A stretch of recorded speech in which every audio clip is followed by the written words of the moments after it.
The shotgun blast echoed across Penelope Sawyer's homestead like the wrath of God, splitting the twilight air as she stood trembling on her porch, watching her drunken ex-husband stagger toward her with murder in his eyes.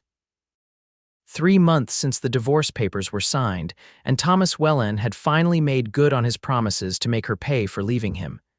"You think you can just throw me away?" he bellowed, waving an empty whiskey bottle. "After everything I gave you." Penelope gripped the porch railing, wishing she hadn't left her father's shotgun inside. At 32, she'd rebuilt her life piece by piece after 5 years of Thomas's drinking and violence. The small ranch outside Keeler, California, had become her sanctuary until now. "You need to leave, Thomas," she called, fighting to keep her voice steady. "You signed the papers, it's done." Thomas's laugh cut like broken glass. "Nothing's done till I say it's done." He stumbled closer, his once handsome face twisted with rage and bourbon. "This is still my house." "You're still my wife." "The law says different." Penelope took a step back toward her door. Inside was safety, her shotgun, but Thomas was closing the distance too quickly. The sound of approaching hoofbeats made them both turn. A rider appeared from the darkening trail, tall in the saddle atop a magnificent buckskin stallion. He pulled to a stop in a cloud of dust between Penelope and her advancing ex-husband.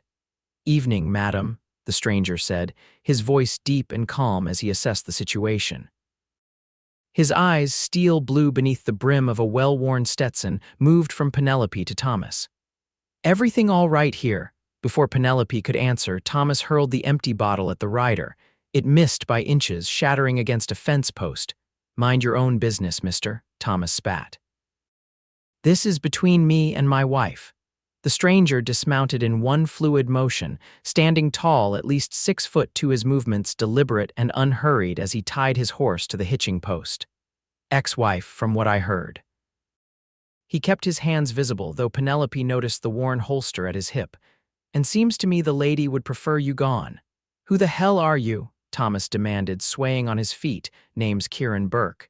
He touched the brim of his hat. "Just passing through."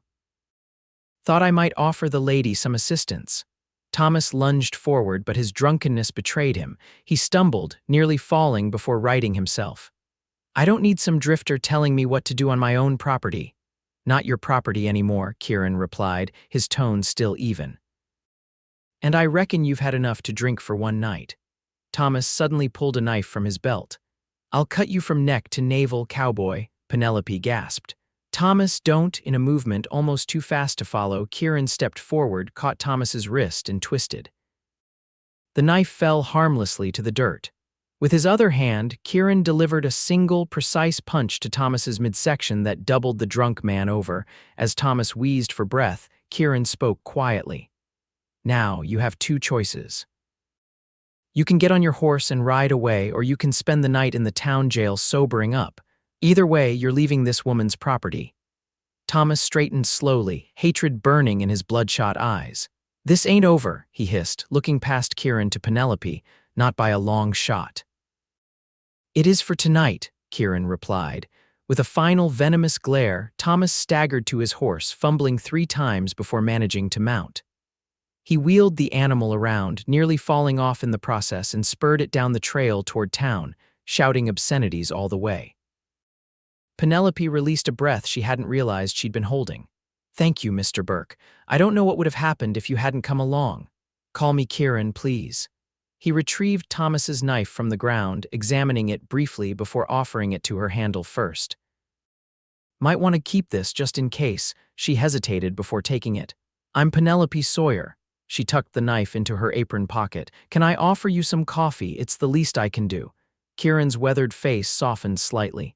"That's kind of you, madam, but I should be on my way. Town's still a few miles, and I'd like to find lodging before full dark." "Keeler doesn't have much to offer in the way of accommodations," Penelope said. "Just old Jenkins's boarding house, and it's not much better than sleeping in the stable." She gestured to her property. "I have a small bunkhouse. It's clean, and there's nobody using it since my ranch hand left last month. You're welcome to it for the night." Kieran seemed to consider this, his eyes scanning the property with the practiced gaze of a man who missed little. "I'd feel better knowing someone was nearby," Penelope added quietly.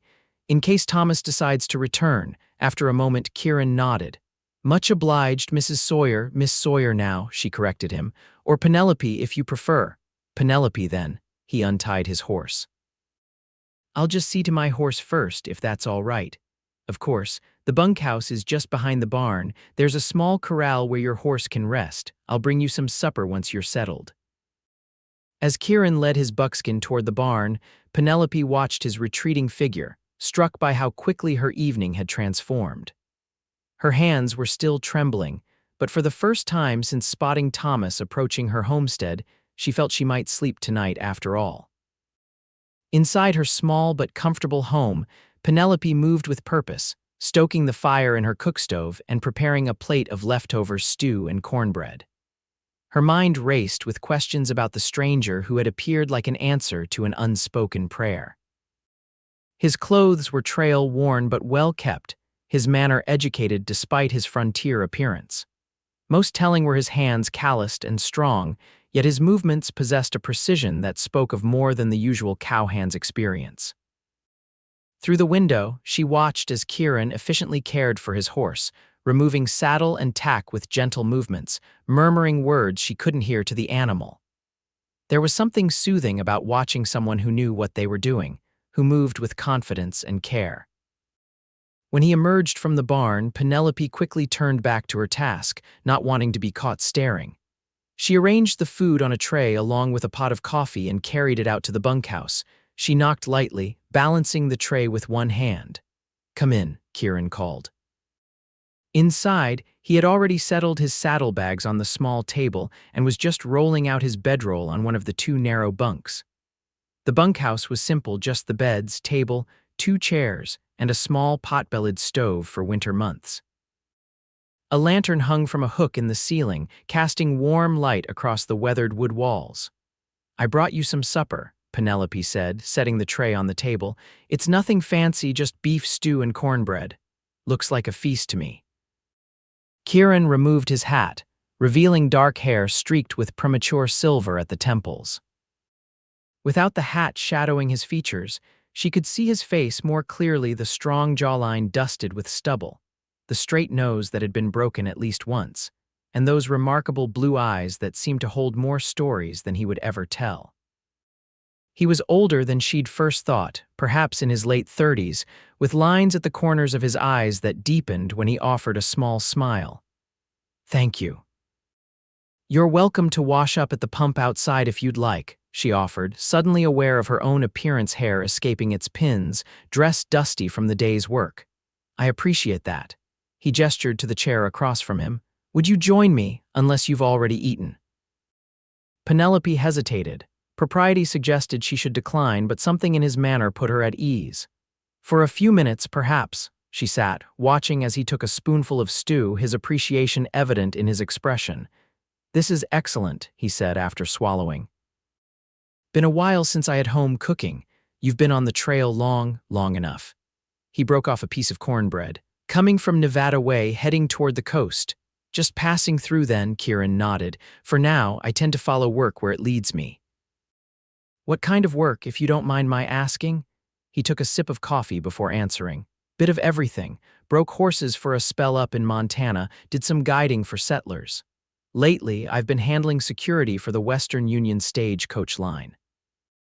"A man of many talents," Penelope observed. "Jack of all trades, master of none," he replied with a self-deprecating smile that transformed his face, softening the hard edges. "I doubt that," Penelope said. "The way you handled Thomas suggested otherwise." Kieran's expression turned serious. "About your ex-husband, does he make a habit of showing up like that?" Penelope looked down at her hands. "No, this is the first time since the divorce was finalized, though he threatened plenty while it was happening." "What brought you to divorce, if you don't mind my asking?" "Not many women manage it, especially out here. Thomas wasn't always like he is now," Penelope said softly. "When we married 6 years ago, he was charming, ambitious. He had plans to build the biggest cattle operation in the valley." She sighed. "But when his first venture failed, he took to drinking. The more he drank, the meaner he got. After the 3rd time he put his hands on me, I knew I had to leave." "How'd you manage the divorce?" My father was a lawyer before he passed. Left me this land and enough money to hire a good attorney in Sacramento. Thomas fought it, but there were too many witnesses to his behavior in town. The judge granted it 3 months ago. She looked up at Kieran. I thought it was over. Men like him, Kieran said carefully, they don't always accept when something's over. I know. Penelope's voice was barely above a whisper. That's what scares me. Kieran set down his spoon. I'll be in town for a few days at least. If he comes back, you send word to me at Jenkins's. You don't have to do that. I know I don't. His eyes met hers with an intensity that made her breath catch. But I will. An awkward silence fell between them, broken only when Penelope stood suddenly. I should let you finish your meal in peace. There's extra blankets in the trunk if you need them. Thank you, Penelope. The way he said her name, with a gentle emphasis on the second syllable, stirred something inside her that she thought had long since died. She moved toward the door, turning back briefly. Good night, Kieran. Good night, and thank you for the meal. Outside, the desert night had fully descended, the air cooling rapidly as it always did in this part of California. Penelope hugged herself against the chill, looking up at the vast canopy of stars. From the bunkhouse window, the warm glow of lamplight spilled out, and for the first time in longer than she could remember, the solitude of her homestead didn't feel quite so lonely. Inside her house, Penelope moved about her evening routine with a strange energy buzzing through her veins. She washed the dishes, checked that her shotgun was loaded and placed beside her bed, and then carefully pinned her long auburn hair up for sleeping. As she changed into her nightgown, she found herself glancing out the window toward the bunkhouse more than once. Sleep proved elusive that night. Her mind kept replaying the evening's events, Thomas's drunken rage, the fear that had gripped her, and then Kieran's timely arrival. What were the odds that a stranger would appear at exactly the right moment? It seemed almost providential. When morning came, Penelope rose with the dawn as always. She dressed in a simple blue calico work dress and headed to the kitchen to start breakfast. Through her window, she saw Kieran already at the corral, tending to his horse. He moved with the easy grace of a man accustomed to hard work and early mornings. By the time she heard his knock at the back door, she had coffee brewing and bacon frying. Morning, he said when she opened the door, hat in hand. Thought I'd check if there's anything you need help with before I head into town. You're welcome to breakfast first, she offered. It's almost ready. He hesitated only briefly before nodding. Much obliged. In the morning light, seated at her kitchen table, Kieran looked different, somehow more substantial, less like the mysterious figure who had appeared from the dusk. His jawline was freshly shaved, his dark hair damp from washing up at the pump. Sleep well, she asked, setting a plate of bacon, eggs, and biscuits before him. Better than I have in weeks, he admitted. Your bunkhouse is a far sight more comfortable than the ground. What takes you to Keeler? Penelope poured coffee for them both before sitting across from him with her own plate. I'm supposed to meet the Western Union agent there. They're considering adding a stop on their route and they want me to assess the security needs. He took a bite of eggs. These are perfect. Thank you. She smiled, pleased by the compliment. Keeler's growing, but it's still small. Don't imagine the security concerns are too pressing. You'd be surprised, even small towns have their share of trouble. He glanced up at her. How long have you lived here? All my life. My father claimed this land when I was just a girl, built this house with his own hands. Penelope looked around at the simple but sturdy home. After Mother died, it was just the two of us until I met Thomas. You run the ranch yourself now, she nodded. It's small, just 40 acres, a few cattle, some chickens, and a vegetable garden. I sell eggs and butter in town and occasionally beef when I can manage it. She sighed. I had a ranch hand until recently, but couldn't afford to keep him on after a poor season. It's a lot for one person to manage, Kieran observed. I manage. There was pride in her voice, though I'll need to hire help soon for the heavier work. They finished breakfast with easy conversation. Kieran sharing stories of his travels that made Penelope laugh, something she hadn't done in months. When the meal was done, he insisted on helping with the dishes, rolling up his sleeves to reveal forearms corded with muscle and marked with old scars. You don't have to do that, Penelope protested. My mother would turn in her grave if I let a lady who fed me wash up alone, he replied with a wry smile. As they worked side by side, Penelope was acutely aware of his presence, the clean scent of soap, the occasional brush of his arm against hers, the deep timbre of his voice. It had been so long since she'd felt comfortable around a man that the ease she felt with Kieran was both welcome and unsettling. When the dishes were done, Kieran donned his hat. I should head into town, see about that meeting. He paused at the door. If it's all right with you, I'd like to keep using the bunkhouse for a few days. I'd pay, of course.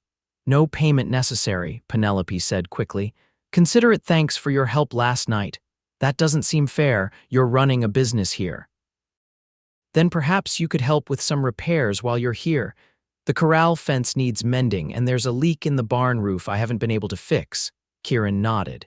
Seems fair enough, I'll be back before sundown. After he left, Penelope found herself humming as she went about her chores. The day passed in a blur of activity, feeding chickens, checking on her small herd of cattle, weeding the vegetable garden. By mid-afternoon, clouds had gathered over the distant mountains, promising a rare summer shower. Penelope was bringing in laundry from the line when she heard hoofbeats approaching. Her first thought was Kieran returning early, and a smile rose unbidden to her lips. But as she turned toward the sound, her blood froze. Thomas was riding toward the house, and he wasn't alone. Two men flanked him, rough-looking characters she recognized from the saloon in town. Penelope dropped the laundry basket and ran for the house, making it inside just as the riders reached her yard. She grabbed her shotgun, her hands shaking as she checked that it was loaded. Penelope. Thomas's voice, clearer than the previous night, called from outside. Come out and talk to me. She moved to the window, keeping to the side as she peered out. Thomas sat on his horse, flanked by the two men. He appeared sober today, which somehow made him more dangerous. The cold calculation in his eyes was worse than the drunken rage had been. What do you want, Thomas? She called through the closed door. Just to talk, darling. I was out of sorts last night, said things I shouldn't have. You're trespassing. Please leave. Thomas laughed, the sound chilling her. That's not very hospitable, especially when you're entertaining other men on what should be my property. So he knew about Kieran. Penelope's mind raced. Had Thomas seen him in town? Was that why he had returned with reinforcements? I'm not asking again, Thomas. Leave now, or I'll be forced to defend myself. Thomas dismounted, signaling for his companions to do the same. Now, is that any way to talk to the man who made you what you are, who put a roof over your head all those years? This was my father's house, not yours, Penelope replied, gripping the shotgun tighter. And the only thing you made me was afraid. Thomas's face darkened. I treated you better than you deserved, you ungrateful. He was interrupted by the sound of approaching riders. All heads turned to see Kieran riding toward the house, accompanied by an older man wearing a sheriff's badge. Thomas cursed under his breath but stood his ground as the newcomers dismounted. Afternoon, Thomas, the sheriff said, his tone deceptively casual. Paying a social call, are you? Just visiting my wife, Sheriff Preston. Ex-wife, the sheriff corrected. And from what I hear, she's not exactly welcoming visitors, especially after your display last night. Thomas glared at Kieran. This drifter has no right interfering in my personal business. When your personal business involves threatening a lady on her own property, it becomes my business, Kieran replied evenly. Penelope, seeing that the situation was contained for the moment, opened her door and stepped onto the porch, shotgun still in hand but pointed at the ground. The sheriff nodded to her. Miss Sawyer, Mr. Burke here was concerned there might be trouble, asked me to ride out with him. His eyes took in the shotgun. Seems he was right to worry. These men are trespassing, Sheriff, Penelope said firmly. I want them off my property. Thomas took a step toward the porch. This isn't over, Penny. You think you can just throw away 5 years of marriage for that's quite enough, Sheriff Preston interrupted. Miss Sawyer has made her wishes clear, and unless you want to spend the night in my jail, you'll respect them. He turned to Thomas's companions. As for you two, Morris, Jenkins, I'm surprised to see you mixed up in this. Your wives know you're here. The men shifted uncomfortably, avoiding the sheriff's gaze. I thought not, Preston continued. Now you're all going to mount up and ride back to town. And Thomas, you're going to stay away from this property and Miss Sawyer, or next time I won't just escort you away. Are we clear? Thomas's jaw worked as he fought to control his temper. For a moment, Penelope thought he might defy the sheriff, but finally he nodded curtly. This isn't the end, he said, looking directly at Penelope. His gaze shifted to Kieran. And you, Cowboy, you'd best watch your back. Is that a threat? Kieran asked quietly. Thomas smiled, a cold, calculating expression. Just friendly advice. He mounted his horse. Let's go, boys. Nothing worth our time here anyway. As the three men rode away, Sheriff Preston turned to Penelope. You all right, Miss Sawyer? She nodded, though her hands still trembled slightly. Thank you for coming, Sheriff. Don't thank me. Your friend here was mighty insistent. Preston jerked his thumb toward Kieran. Said he had a bad feeling when he saw Thomas and those two hotheads leave the saloon together. I appreciate your vigilance, Mr. Burke, Penelope said, meeting Kieran's eyes. Call it a hunch, Kieran replied. Didn't seem like the type to give up easily. Sheriff Preston removed his hat, running a hand through his thinning gray hair. Miss Sawyer, I don't mean to alarm you, but Thomas has been making noise around town, saying the divorce wasn't legal, that you tricked him somehow. Penelope sighed. The papers are filed in Sacramento. Judge Morris granted the divorce 3 months ago. There were witnesses to his behavior. I know that, and any sensible person knows that, but Thomas has been drinking heavily and gathering sympathizers. The sheriff looked troubled.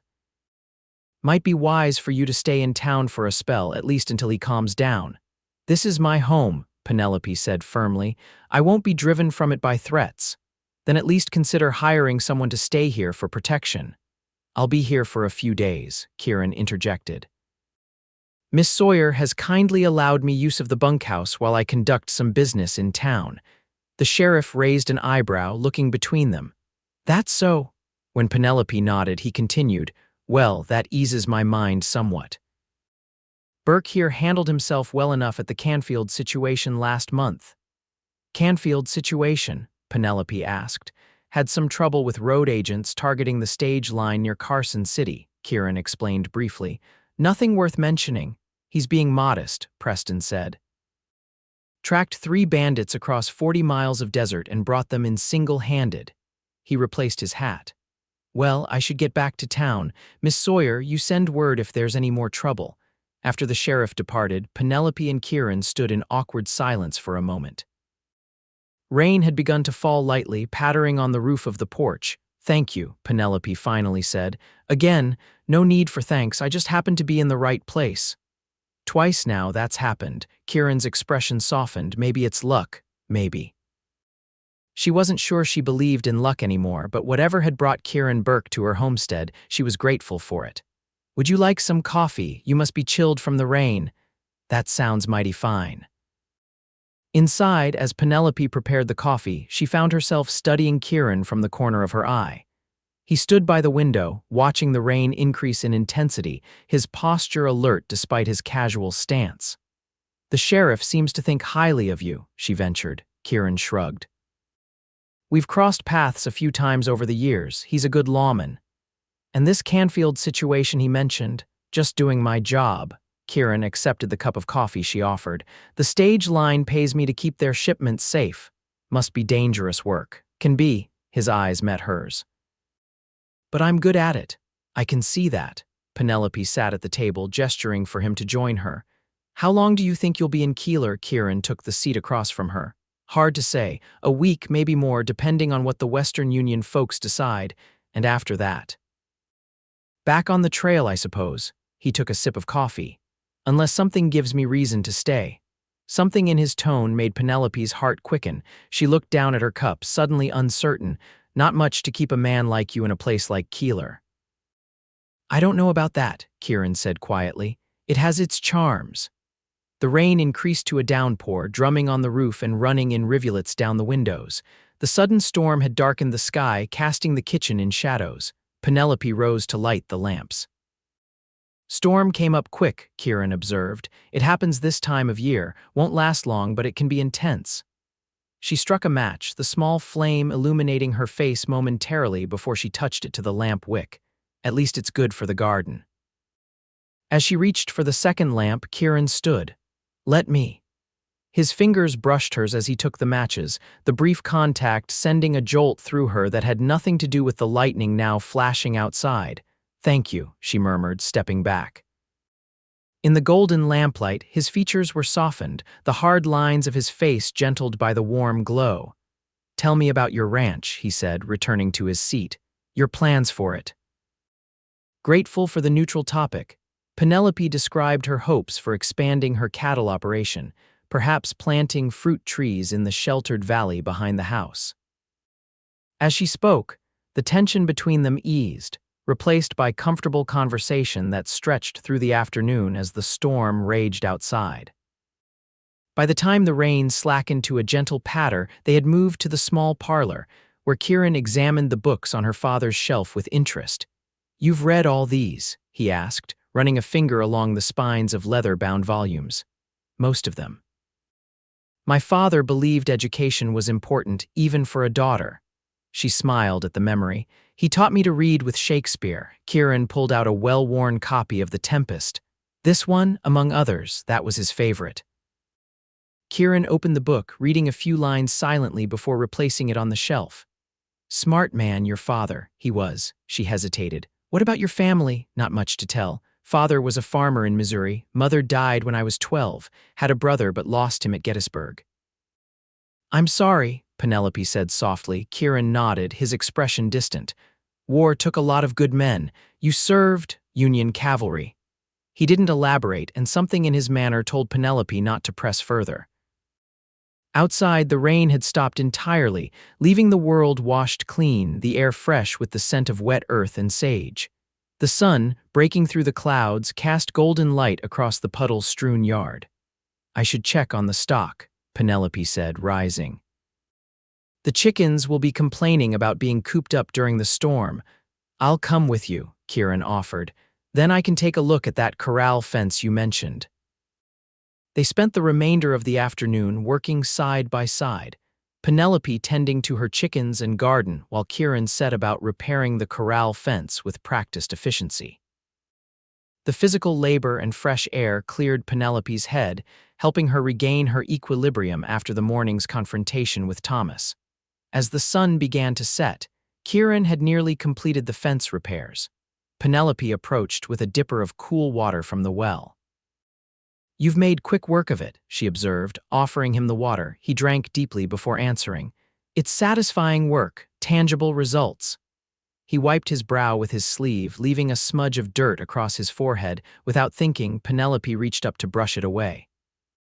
Her fingers lingered against his skin for a heartbeat longer than necessary, and she felt his quick intake of breath.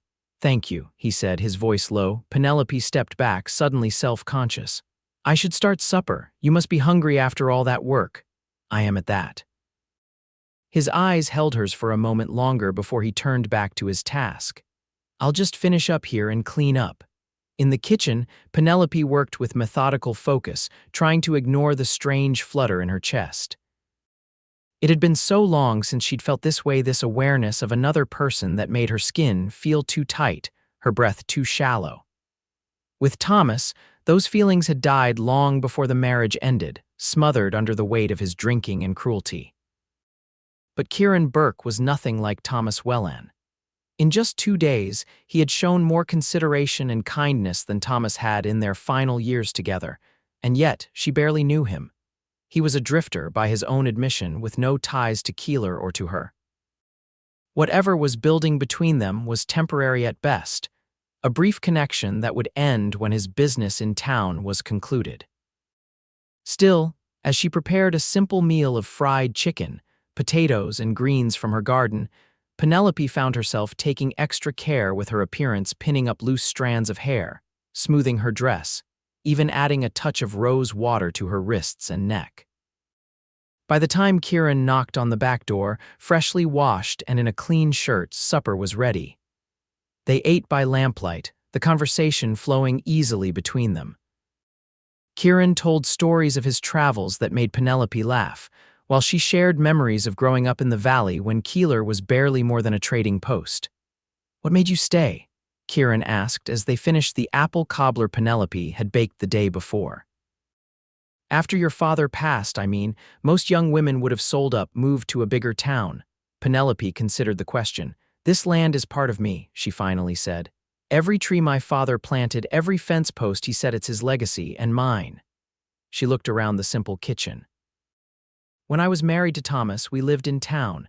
He thought ranching was beneath him, always chasing bigger dreams. But after we separated, coming back here felt like coming home.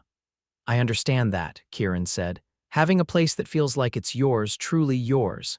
Do you have such a place? His smile turned rueful. Not anymore. Used to think I would settle somewhere eventually, build something lasting. He shook his head. Life had other plans. It's not too late, Penelope said softly. You're what, 38? 39 next month. Plenty of time to put down roots if that's what you want. Kieran studied her across the table, his blue eyes reflecting the lamplight. Maybe, if I found the right reason. The air between them seemed to thicken, charged with unspoken possibilities. Penelope rose abruptly, gathering their empty plates. More coffee? No, thank you. Kieran stood as well. Let me help with the dishes. You don't need to, I want to, he said simply. They worked in companionable silence, Penelope washing while Kieran dried. When the last dish was put away, they stood awkwardly in the small kitchen, suddenly aware of the intimacy of the moment. I should go, Kieran said finally. It's getting late. Penelope nodded, though part of her wished he would stay. Of course. Thank you again for your help today with the fence and with Thomas. Anytime. He reached for his hat, hanging on a peg by the door. Good night, Penelope. Good night, Kieran. After he left, Penelope moved around the house, extinguishing lamps and checking that doors were secured. Through the window, she could see the light glowing in the bunkhouse, a comforting presence in the darkness. For the first time in months, she fell asleep without fear, knowing that Kieran Burke was just across the yard. The next few days fell into an easy rhythm. Kieran would rise early, often having coffee ready by the time Penelope emerged to start her morning chores. They would work separately through the morning, Penelope tending to her garden and animals, Kieran repairing the leak in the barn roof or mending fences, then share a midday meal before he rode into town for his meetings with the Western Union representatives. Each evening, he would return near sunset, often bringing supplies or news from town. They would share supper, talking late into the evening before Kieran would retire to the bunkhouse. With each passing day, Penelope found herself looking forward more and more to those quiet conversations, to the sound of his laughter, to the way his eyes crinkled at the corners when he smiled. On the fourth day, Kieran returned from town with a troubled expression. Penelope, who had been watching for his return from the porch, immediately sensed something was wrong. What is it? She asked as he dismounted. Thomas, Kieran said, tying his horse to the hitching post. He's been making more noise in town, gathering supporters. Sheriff Preston is worried. Penelope's stomach tightened. What kind of noise? Claiming the divorce wasn't legal, that you manipulated the judge. Kieran removed his hat, running a hand through his hair in frustration. He's been drinking heavily, making threats. Against me, Kieran hesitated. Against both of us. Word's gotten around that I'm staying here. I'm sorry, Penelope said quietly. I never meant to involve you in my problems. Don't apologize. Thomas is the problem, not you. Kieran's expression softened. But the sheriff thinks it might be wise if I stayed in town for a night or two, let things cool down. Penelope felt a surge of disappointment, followed immediately by shame at her selfishness. Of course, you shouldn't have to deal with Thomas's jealousy. It's not that, Kieran said quickly. I'm not concerned about myself, but my presence here seems to be antagonizing him, making him more volatile. The sheriff thinks if I'm less visible, Thomas might settle down. And if he doesn't, then we'll handle it. Kieran's tone left no doubt that he would protect her, regardless of the cost. I've arranged with the sheriff to keep an eye on your property, and I'll be close by if you need me. Penelope nodded, trying to hide her disappointment. When will you leave? Tomorrow morning, after I finish the repairs to your chicken coop. I'll only be gone a day or two. I'll be fine, she assured him, forcing a smile. I managed before you arrived, after all. But that evening, as they sat on the porch watching the sunset paint the distant mountains in shades of gold and purple, Penelope found herself treasuring each moment. aware that their easy companionship would soon be interrupted. "It's beautiful," Kieran said, following her gaze to the horizon. "Different from Montana's skies, but just as vast. Do you miss it, Montana?" "Sometimes." He leaned back in his chair, stretching his long legs out before him. "The mountains there have a presence you can feel, like they're watching over you. Will you go back?" Kieran was silent for a long moment. "I don't know, there's nothing keeping me there anymore. The ranch I worked was sold last year." "So where will you go after Keeler?" Penelope tried to keep her tone casual, though the question had been weighing on her mind for days. "That depends," Kieran said quietly. "On what?" He turned to look at her, his blue eyes serious in the fading light. "On whether I have a reason to stay." Penelope's heart hammered against her ribs. "And what would constitute a reason?" Kieran's gaze never left her face. "You know the answer to that, Penelope." Before she could respond, the sound of approaching riders broke the stillness of the evening. Kieran was on his feet instantly, his hand moving to the revolver at his hip. "Get inside," he said, his voice low and urgent. "But now, please." Something in his tone brooked no argument. Penelope hurried into the house, closing the door behind her but moving immediately to the window. In the gathering dusk, she could make out 3 riders approaching Thomas in the lead, followed by 2 men she didn't recognize. Kieran stood on the porch, his posture relaxed but alert. As the riders drew closer, Penelope could see that Thomas was drunk again, swaying in the saddle. His companions, however, appeared sober and dangerous, their hands hovering near their weapons. "Well, if it isn't the hero," Thomas called as they halted in the yard. "Still playing protector to my wife, I see." "Evening, Thomas," Kieran replied evenly. "You're trespassing again." Thomas spat on the ground. "Can't trespass on my own property. We've been through this." "It's not your property and she's not your wife." One of Thomas's companions, a lean man with a pockmarked face, leaned forward in his saddle. "You the one who's been causing our friend here so much grief." "I'm just a guest," Kieran replied, "and you gentlemen are not welcome here." "Hear that, Harley?" the man said to his companion, a burly figure with a bushy beard. "We ain't welcome." Harley chuckled, the sound devoid of humor. "Seems mighty unfriendly, don't it, Silas?" Silas nodded, his hand now resting openly on his holstered revolver. "Mighty unfriendly indeed." Inside, Penelope's hand closed around her shotgun. She moved to the door, ready to throw it open if needed. Through the window, she could see Kieran standing his ground, his own hand now resting casually near his weapon. "I'll give you boys one chance to turn around and ride out," Kieran said, his voice carrying clearly in the still evening air. "Otherwise, this won't end well for you." Thomas laughed, the sound slurred with alcohol. "You hear that, boys? He's threatening us." "Sounds like it," Silas agreed, his eyes narrowing. "And here I thought we were just having a friendly conversation." "Nothing friendly about trespassing with guns," Kieran replied. "Especially when you're keeping company with a man who's been making threats against a lady." "Thomas here says she stole his property," Harley growled. "Says the divorce wasn't legal." The judge in Sacramento disagreed. Kieran's tone remained even. "Now I won't ask again, ride out or there will be trouble." Thomas suddenly drew a pistol, waving it unsteadily. "The only trouble is you, Cowboy, thinking you can move in on another man's wife." Penelope could stand it no longer. She threw open the door, shotgun in hand. "I am not your wife, Thomas. Now get off my property before I put a load of buckshot in you." Her sudden appearance startled the horses. Silas's mount reared, nearly unseating him. As he struggled to control the animal, his revolver cleared its holster. What happened next seemed to unfold in slow motion. Kieran drew and fired in one fluid motion, his bullet striking Silas's arm. The wounded man dropped his weapon, howling in pain. Harley, reaching for his own gun, found himself staring down the barrel of Kieran's revolver. "Don't," Kieran warned. Thomas, his face contorted with rage, turned his pistol toward Penelope. Before he could fire, Kieran's second shot rang out, catching Thomas in the shoulder and spinning him from his saddle. "Thomas," Penelope gasped, horrified despite everything. Harley, seeing his companions wounded, raised his hands slowly.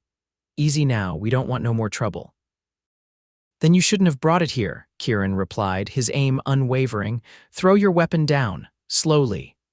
Harley complied, his gun landing in the dirt with a thud.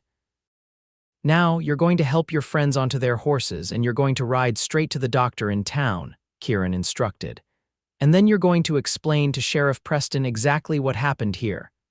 You shot us, Silas protested through gritted teeth, clutching his bleeding arm. After you drew on me, Kieran corrected. And your friend there was about to shoot Miss Sawyer. The sheriff will be interested to hear that part. As Harley helped the wounded Thomas back onto his horse, Penelope moved to Kieran's side, the shotgun still ready in her hands. Are you all right?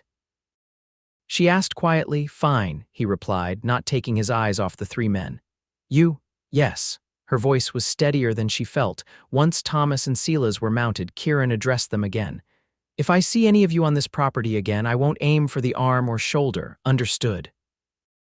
Harley nodded grimly, taking the reins of the other men's horses to lead them. This ain't over, Thomas slurred, blood seeping through his fingers as he clutched his shoulder. Not by a long shot. It is for tonight, Kieran replied, echoing the words he'd spoken on their first meeting. Now ride. The three men departed slowly, Thomas hunched in pain, Silas cradling his wounded arm. Penelope and Kieran watched until they disappeared down the trail toward town. They'll be back, Penelope said softly. Not tonight, they won't. Kieran holstered his weapon, then gently took the shotgun from Penelope's hands. You should sit down. You're shaking. Only then did Penelope realize how badly her knees were trembling. She allowed Kieran to guide her to the porch chair, sinking into it gratefully. I'll make some coffee, he said. Something stronger might be better, but coffee will have to do. Inside, Penelope heard him moving about her kitchen with familiar ease. She stared at the spot where Thomas had fallen from his horse, a dark stain now visible in the dirt. Despite everything he had done, she had never wished him harm. Kieran returned with 2 steaming cups. He handed one to Penelope before taking the seat beside her. Sheriff will be here soon, he said. Those 3 will have their own version of events, but Preston is no fool, he'll sort it out. Penelope sipped the strong coffee, feeling its warmth spread through her chilled body. You could have been killed. Wasn't much risk of that, Kieran replied with a slight smile. Those 2 hired guns might know their business, but Thomas is more bluster than bite. And they weren't expecting resistance. Still, she looked at him, really looked at him, taking in the calm set of his features, the steadiness of his hands around his coffee cup. He had just shot 2 men, yet he appeared entirely untroubled by the fact. You've done this before. It wasn't a question, but Kieran answered anyway. Yes, the war, that and after. He set his cup down. I was a lawman for a time in Kansas, learned that sometimes you have to act first and talk later. I'm sorry you were drawn into my problems. Don't be. Kieran's eyes met hers, intense and certain. I'm exactly where I want to be. The weight of his words settled between them, heavy with meaning. Before Penelope could respond, lanterns appeared on the road from Town Sheriff Preston and 2 deputies, riding hard toward the ranch. The next few hours passed in a blur of questions and statements. Sheriff Preston took their accounts of the incident, examined the scene, and finally pronounced that he believed their version of events. Thomas and his friends are claiming you fired first, the sheriff told Kieran, but Doc Matthews says their injuries are consistent with your story, and frankly, I'm more inclined to believe you than that drunken fool. He shook his head. Still, there's going to be trouble. Thomas has cousins in the county and they're not happy. What happens now? Penelope asked. I've put Thomas in a cell to sleep it off. His injuries aren't serious through and through to the shoulder. Same for his friend. Preston looked troubled. But once he's sober, he'll be out raising more hell. I can't hold him without charges, and neither of you wants to press charges, I'm guessing. Penelope hesitated. Would it help? Would charging him with trespassing keep him away? Maybe for a while, but it would also make him angrier. The sheriff sighed. My advice, consider leaving Keeler for a spell, at least until Thomas cools down or moves on. This is my home, Penelope said firmly. I won't be driven from it. Then you need protection, Preston replied. More than what Mr. Burke here can provide, no offense, sir. None taken, Kieran said, but I don't plan on leaving Miss Sawyer unprotected. Something in his tone made the sheriff look between them speculatively. I see. He replaced his hat. Well, I'll do what I can to keep Thomas in line, but my jurisdiction has limits. And so does my ability to be everywhere at once. After the sheriff and his deputies departed, Penelope and Kieran sat in silence on the porch, the weight of the evening's events hanging heavy between them. "I should stay in the house tonight," Kieran finally said, "in case they come back." Penelope nodded, too exhausted to argue proprieties. "There's a spare bedroom upstairs. It was my father's." Inside, she showed him to the room, a simply furnished space with a narrow bed, dresser, and washstand. A faded quilt covered the bed and curtains that had once been blue hung at the single window. "It's not much," she apologized. "It's perfect," Kieran assured her. He hesitated in the doorway. "Penelope, about what the sheriff said, we can discuss it tomorrow," she interrupted, suddenly overwhelmed by the emotions of the day. "For now, we both need rest," Kieran nodded. "Good night, then." "Good night, Kieran, and thank you." In her own room, Penelope changed into her nightgown and brushed out her hair with mechanical movements, her mind replaying the confrontation over and over. The image of Thomas falling from his horse, blood blossoming on his shirt, was particularly vivid. Despite everything he had done, seeing him wounded had shaken her, and yet, when she finally lay down, it wasn't Thomas who occupied her thoughts, but Kieran. The way he had moved with deadly precision, the calm certainty in his eyes as he faced down 3 armed men. He was a dangerous man, she realized, but dangerous only to those who threatened what he protected. What did that mean for her? In just a few days, Kieran Burke had become more than a temporary guest, more than a convenient protector. The feelings growing between them were undeniable, but was there any future in them? He was a drifter by his own admission, a man with no ties to Keeler or to her. Sleep came fitfully, interrupted by dreams of gunfire and shouting. When dawn finally broke, Penelope rose wearily, dressing in a simple work dress before making her way downstairs. To her surprise, Kieran was already in the kitchen, coffee brewing on the stove and bacon sizzling in a pan. "Morning," he said, glancing up as she entered. "Hope you don't mind." "Thought you could use a hot breakfast after last night." "I don't mind at all." She moved to his side, taking over the cooking without discussion. Their hands brushed as she took the spatula, and the simple contact sent warmth through her. "Did you sleep?" "Some." He poured coffee for them both. "Kept an ear out, just in case. Any sign of trouble?" "None. But that doesn't mean it's over." Kieran leaned against the counter, watching as she expertly flipped the bacon. "We need to talk about what happens next." "Yes, we do." Penelope focused on the task at hand, grateful for the distraction. "But first, breakfast." They ate at the kitchen table, the morning sunlight streaming through the windows, creating a deceptive sense of normalcy. When the meal was finished, Kieran refilled their coffee cups and spoke the words Penelope had been both dreading and anticipating. "Come with me to Sacramento." She looked up, startled by the directness of his proposal. "What?" "Thomas won't stop," Kieran said, his blue eyes serious. "Last night proved that, and while I'm happy to protect you, I can't be here every minute." "So your solution is for me to abandon my home, everything I've worked for?" "Not abandon, just temporarily. Give Thomas time to cool down, maybe move on." Kieran leaned forward. "I have business in Sacramento anyway. The Western Union contract was finalized yesterday. I'm to meet with the regional manager there next week." Penelope shook her head. "I can't just leave. The animals, the garden, we can arrange for someone to look after the place." "The sheriff would help, I'm sure." "For how long? A week? A month?" She set her cup down with more force than intended. "And then what? What if Thomas is still here when I return?" Kieran was silent for a moment. "I don't have all the answers," he finally said. "But I know that staying here alone is not safe for you right now. And going to Sacramento with a man I've known for less than a week is safer." The words came out sharper than she intended. Hurt flashed briefly in Kieran's eyes. "You don't trust me." "That's not it," Penelope said quickly. "I do trust you, but this is my home, Kieran, the only thing I have left of my father. I won't be driven from it by fear." "Then marry me."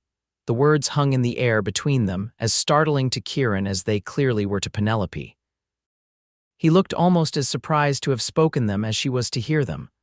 "What did you say?" Penelope whispered. Kieran stood, pacing to the window and back before stopping beside her chair. "Marry me," he repeated, more deliberately this time. "Not just for protection, though that's part of it." But because in the few days I've known you, I've come to care for you more than I thought possible. Kieran, you hardly know me. I know enough. He knelt beside her chair, taking her hands in his. I know you're brave and stubborn and kind. I know you love this land with a fierceness that amazes me.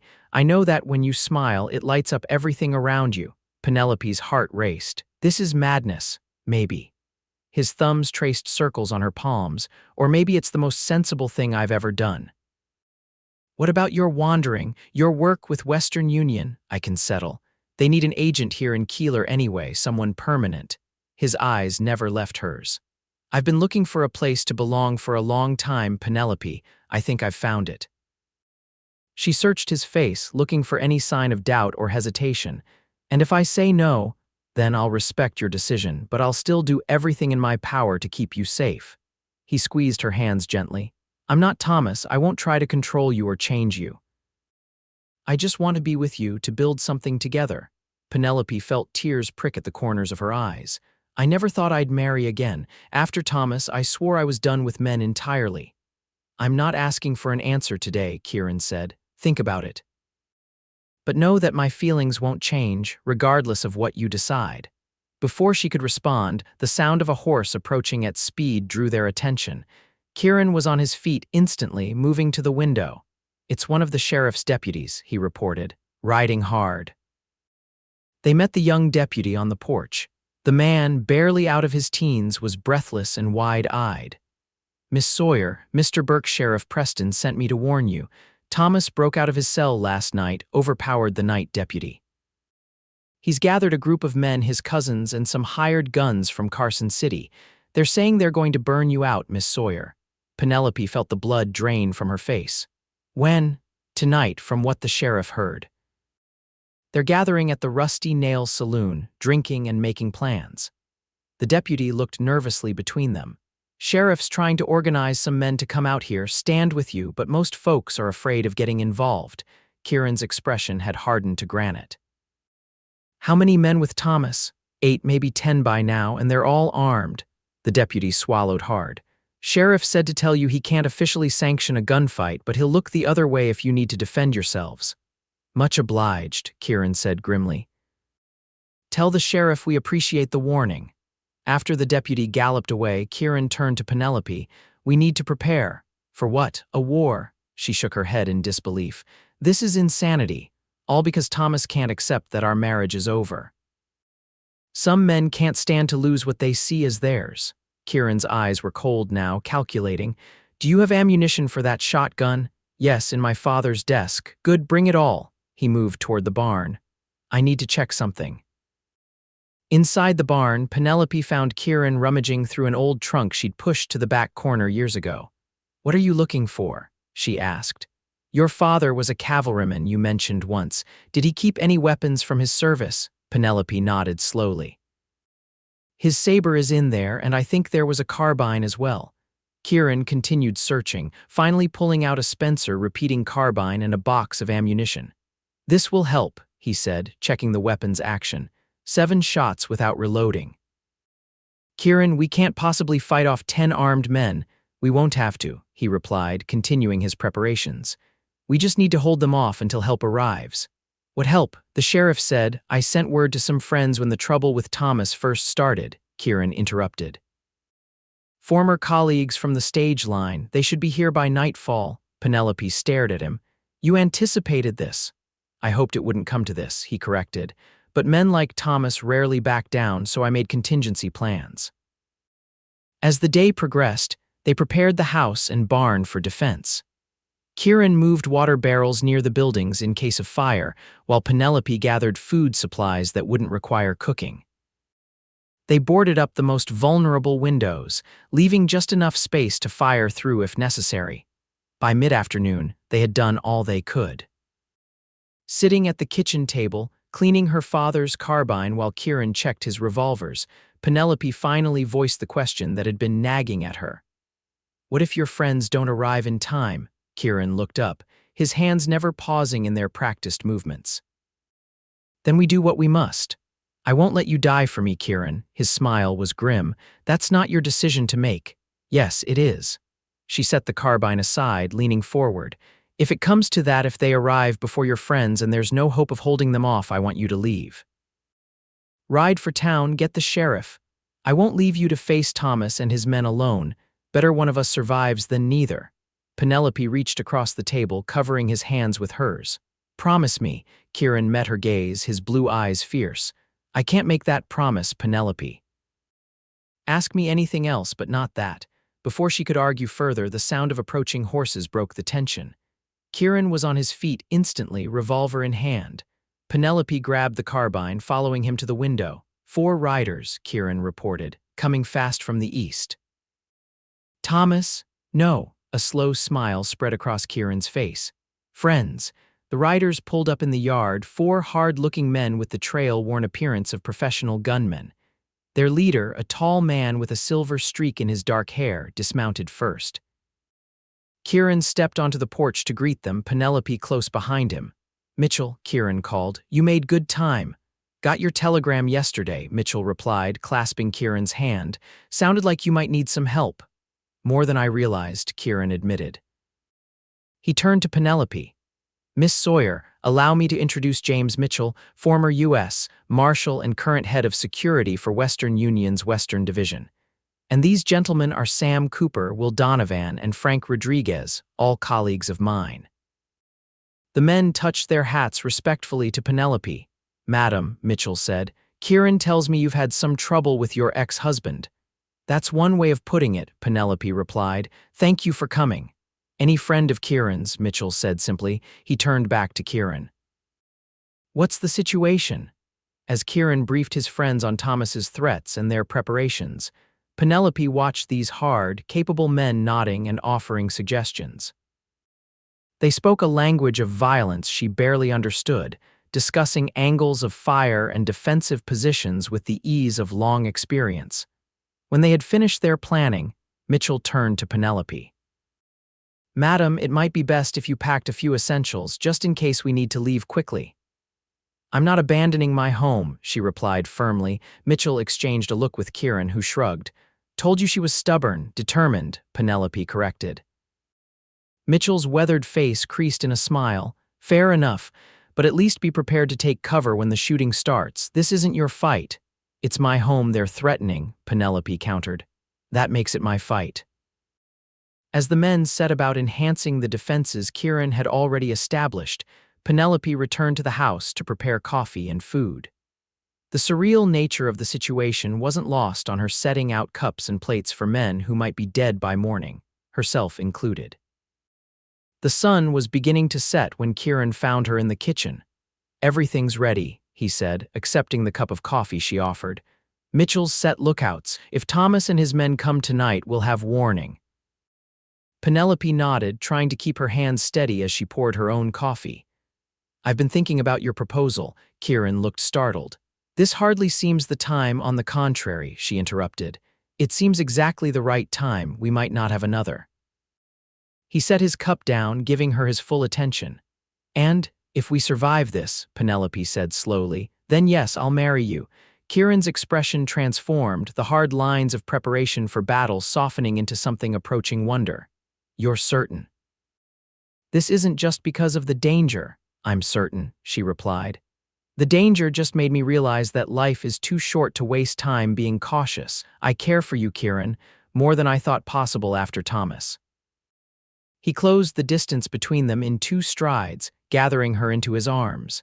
His kiss was gentle at first, then deepened as she responded, her arms winding around his neck. When they finally parted, both were breathless. I should warn you, Kieran said, his forehead resting against hers. I've never been particularly good at settling down. And I've never been particularly good at letting a man make decisions for me, Penelope replied. We'll figure it out together. His smile was radiant. Together. The moment was interrupted by Mitchell's sharp whistle from outside. Kieran's expression immediately shifted back to alertness. Stay here, he instructed, moving toward the door. Not a chance, Penelope replied, picking up her father's carbine. Together, remember. On the porch, they found Mitchell staring through a spyglass at the distant road. Riders coming, he reported. At least 8, maybe more, about a mile out. Thomas, Penelope asked. Mitchell nodded grimly. Matches the description, leading the pack waving what looks like a bottle. Liquid courage, Kieran observed. He turned to Penelope. Last chance to reconsider. We could make it to town if we leave now, she shook her head. This ends tonight, one way or another. As the riders drew closer, Mitchell and his men took up their positions, Mitchell and Sam behind the water trough near the house, Will in the loft of the barn with a rifle, and Frank behind a stack of hay bales in the corral. Kieran remained on the porch with Penelope, both armed and ready. The approaching riders were visible now without the spyglass, a ragtag group of men led by Thomas, who was indeed waving a bottle. Even from a distance, Penelope could see that he had his arm in a sling from Kieran's shot the previous night. "I'll try to talk to him first," Kieran said quietly. "Maybe seeing that you have support will make him reconsider." "Be careful," Penelope replied, her hand briefly touching his arm. "Thomas is unpredictable when he's drunk." The riders pulled up about 50 yards from the house, spreading out in a loose line. Thomas urged his horse a few steps forward. "Penelope," he shouted, his words slurred even at a distance. "Come out and face me." Kieran stepped off the porch, moving into the yard where he could be clearly seen. "She's not interested in talking to you, Thomas. You're trespassing again." Thomas squinted against the setting sun. "You should have known you'd still be here," he turned to his companions. "That's him, boys, the one who shot me." One of the men, a hard-faced individual with a scar running down one cheek, spat on the ground. "Don't look so tough to me." "Looks can be deceiving," Kieran replied evenly. "Now, I'm going to ask you all nicely, just once. Turn around and ride out. There doesn't need to be any more bloodshed." Thomas laughed, the sound edged with hysteria. "Listen to him, trying to sound reasonable after he stole my wife and shot me." "Ex-wife," Kieran corrected, "and I shot you because you were about to shoot her." "She's still mine," Thomas roared, suddenly enraged. "Mine," one of the men, who bore a family resemblance to Thomas, one of his cousins, Penelope guessed, leaned over to speak to him. Thomas shook him off angrily. "No more talking," Thomas slurred. "Burn them out, burn it all." The men exchanged uncertain glances. The scarred man spoke up. "You didn't say anything about burning, Wellen. You said we were just going to scare them off, maybe rough up the drifter a bit." "Changed my mind," Thomas replied, his eyes wild. "She won't leave with me, she gets nothing. Burn it." "That's not happening," Kieran called. "In fact, none of you are setting foot on this property." "Oh yeah, you and what army?" Thomas sneered. On cue, Mitchell and his men emerged from their hiding places, weapons trained on the riders. The sudden appearance of 4 armed men clearly took Thomas and his group by surprise. "That army," Kieran said calmly. The scarred man immediately raised his hands. "Whoa now, I didn't sign up for this." "You didn't say nothing about facing a whole gang, Wellen." "They're bluffing," Thomas insisted. "Probably just cowhands with empty guns." Mitchell stepped forward. "James Mitchell, former U.S. Marshal. These men work for Western Union Security." "We're not bluffing, and our guns are definitely not empty." The effect on Thomas's men was immediate. Several backed their horses up, clearly reconsidering their participation. $5 a man isn't worth dying for," one muttered. Thomas looked around wildly as his support began to crumble. "Cowards, all of you," he fumbled for his pistol with his good hand. "I'll do it myself." Before anyone could react, Thomas fired wildly toward the house. The bullet splintered wood somewhere above Penelope's head. She ducked instinctively, bringing up her carbine. "Hold your fire." Kieran shouted to his men. To Thomas, he called, "Put the gun down, Wellen. No one needs to die here." Thomas fired again, the shot going wide. "She's mine," he screamed, his face contorted with rage. "If I can't have her, no one will." He spurred his horse forward, firing as he charged toward the house. Mitchell and Sam both took aim, but Kieran waved them off. "He's mine," Kieran said grimly, drawing his revolver. Thomas was 30 yards away, 20, still firing wildly. Kieran stood his ground, waiting until Thomas was just 10 yards from the house before he fired. The shot caught Thomas in the chest, stopping his charge as effectively as if he'd hit a wall. He tumbled from his horse, landing in a heap in the dirt. Silence fell across the yard. Thomas's companions sat frozen on their horses, staring in shock at their fallen leader. Mitchell and his men kept their weapons trained on the group, Waiting, Kieran approached Thomas's body cautiously, keeping his revolver ready. He knelt briefly, checking for signs of life, then rose and shook his head. "He's gone," he called. Penelope stepped off the porch, moving to Kieran's side. She stared down at the man who had once been her husband, feeling a complex mixture of emotions: relief, sorrow, and a strange sense of finality. "It's over," she said softly. Kieran nodded, holstering his weapon. "It's over." Mitchell approached Thomas's companions, who remained on their horses, clearly uncertain what to do. "I suggest you boys ride back to town, find the sheriff, and explain what happened here. Tell him there are witnesses who will testify that Thomas fired first, that this was clear self-defense." The scarred man nodded quickly. "Yes, sir, that's what happened, all right. Self-defense, plain as day." He turned to the others. "Ain't that right, boys?" They nodded vigorously, eager to distance themselves from the situation. "One of you take Thomas's body," Kieran instructed. "Deliver it to the undertaker in town." Two of the men dismounted to awkwardly load Thomas's body onto his horse. When they had finished, the scarred man touched his hat respectfully to Kieran. "No hard feelings, mister," he said. "Welland paid us to help him scare his ex-wife. Didn't say nothing about a shootout with Western Union men." "Ride," Kieran replied coldly. As Thomas's companions departed, leading the horse bearing his body, Penelope leaned against Kieran, suddenly exhausted. "It really is over," she murmured. "Yes," he wrapped an arm around her shoulders. "Though there will be questions, an inquest probably, but you had witnesses. It was self-defense." "It was," Mitchell confirmed, joining them, "and we'll all testify to that effect." He looked at Kieran speculatively. "So, you two getting married?" Kieran glanced at Penelope, a question in his eyes. She nodded, managing a tired smile. "Yes," Kieran answered. "As soon as this business is sorted out." Mitchell grinned, clapping Kieran on the shoulder. "About damn time you settled down, Burke. Been riding the trail too long." The aftermath of the shooting was, as Kieran had predicted, a flurry of questions and statements. Sheriff Preston arrived within the hour, taking careful note of everyone's account of the events. When he had finished, he sighed heavily. "Can't say I'm sorry to see Thomas gone," he admitted. "Man was nothing but trouble. But I'll need you all to come to town tomorrow, make official statements for the record." "Of course, Sheriff," Kieran agreed. After the sheriff departed, Mitchell and his men made camp in the yard, refusing Penelope's offer of the bunkhouse. "We've slept under worse than your beautiful stars, madam," Mitchell assured her. "You two get some rest, been a hell of a day." Inside the house, alone at last, Penelope and Kieran stood in the kitchen, the reality of all that had happened finally settling over them. "Are you all right?" Kieran asked softly. "I don't know," Penelope answered honestly. "I never wanted Thomas dead, just gone from my life. I know." He took her hands in his. "If there had been any other way, there wasn't," she interrupted. "He made his choice. Do you regret saying yes, to my proposal, I mean?"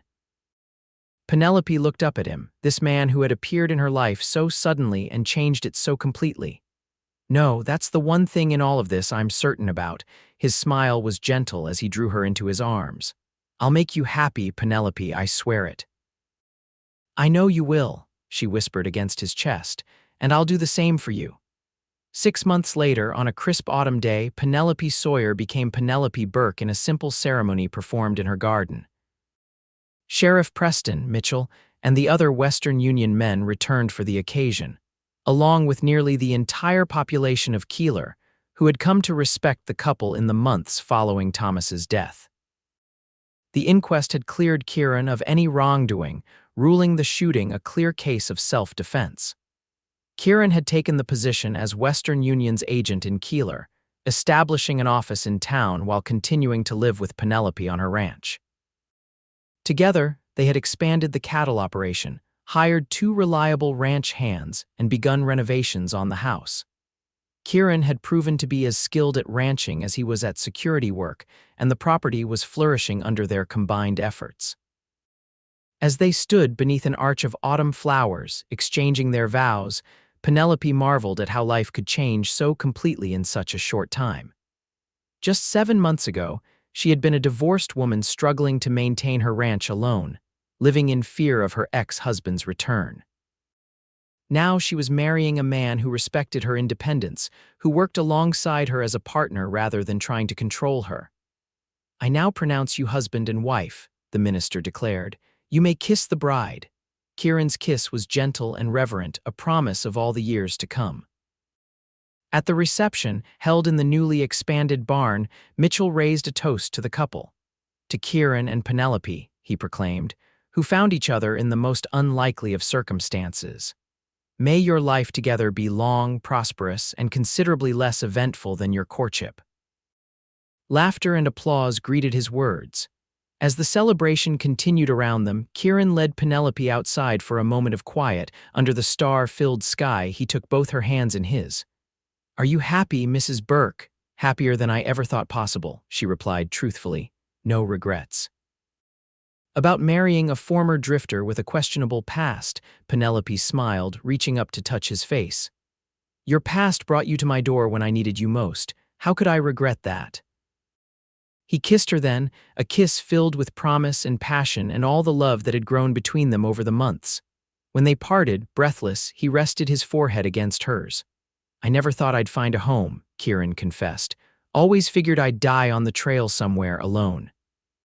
"Well, Mr. Burke," Penelope said, drawing back to meet his eyes, "I'm afraid you're going to have to adjust your expectations, because you're stuck with me now and I have plans." "Plans?" His eyebrow quirked in amusement. "Yes, this ranch needs more than cattle. I'm thinking orchards in the South Valley. Maybe some horses good stock for breeding, and the house needs at least 2 more bedrooms." "2 more bedrooms," Kieran's eyes widened in understanding. "Are you saying not yet?" she assured him with a laugh. "But someday, if you're agreeable." His smile was radiant in the moonlight. "I'm agreeable to anything that includes you, Penelope Burke." "Good," she kissed him quickly. "Because this is just the beginning." As they returned to their wedding celebration, arm in arm, Penelope couldn't help but reflect on the strange path that had led her to this moment. Thomas's drunken rage had brought Kieran to her door, and in doing so, had unwittingly given her the greatest gift of her life, a partner who valued her strength rather than trying to diminish it, who saw her independence as something to cherish rather than control. Life in the West was unpredictable, often harsh, but sometimes, just sometimes, it offered unexpected second chances, and Penelope Burke intended to make the most of hers. 2 years later, Penelope stood on the porch of their expanded home, watching as Kieran taught their 1-year-old son, James, to toddle across the yard. The boy, named after Mitchell, who had become a frequent visitor and self-appointed uncle, had Kieran's blue eyes and Penelope's auburn hair, a perfect blend of them both. The ranch had prospered under their joint care. The orchards Penelope had envisioned were now taking root in the South Valley, the first apple trees beginning to bear fruit. The cattle herd had tripled in size, and Kieran's careful breeding program had produced some of the finest horses in the county. The Western Union office in town continued to thrive under Kieran's management, with a young deputy now handling daily operations while Kieran focused primarily on the ranch. As she watched her husband swing their laughing son into the air, Penelope felt a contentment so deep it almost brought tears to her eyes. This was what happiness felt like, not the fleeting excitement she had mistaken for love when she met Thomas, but this steady growing joy that only deepened with each passing day. Kieran looked up, catching her watching them. His smile, still as potent as the first time she'd seen it, warmed her from the inside out. "Come join us," he called. "James wants to show you his new trick." As Penelope stepped off the porch to join her family, she silently thanked whatever twist of fate had brought Kieran Burke to her homestead on that fateful evening when her ex-husband showed up drunk and angry. In the end, Thomas's rage had led her not to sorrow, but to the greatest happiness she had ever known. And that, perhaps, was the most fitting justice of all.